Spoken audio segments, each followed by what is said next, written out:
energia nuclear e a termoelétrica tem a vantagem de você ter matéria-prima e gerar energia de acordo com a sua necessidade. No núcleo do átomo, nós temos prótons e nêutrons. Como os prótons têm carga positiva, entre si eles se repelem. Como eles se repelem, não era para eles estarem juntos lá no núcleo. Então existe alguma força que o homem não conseguiu explicar ainda, a origem dela, que mantém unidas essas partículas do núcleo.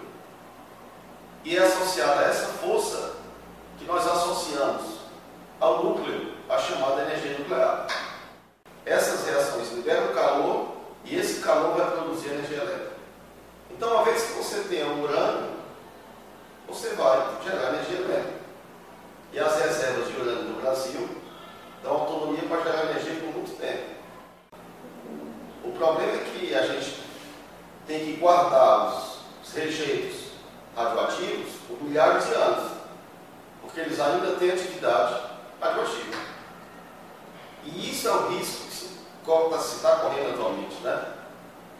Qual seria a solução para se não correr esse risco? Usar reatores que utilizem a fusão nuclear no lugar da fissão nuclear.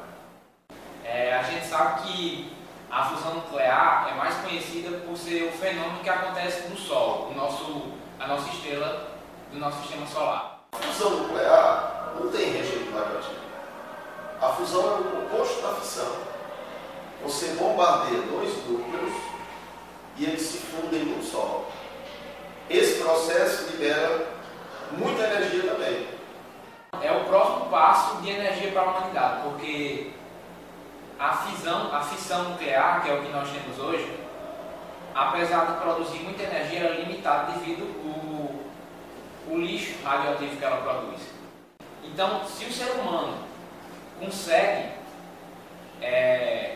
dominar o fenômeno de fusão, todos os problemas referentes à matriz energética da humanidade seriam supridos devido à quantidade exorbitante de energia que é produzida durante essa reação.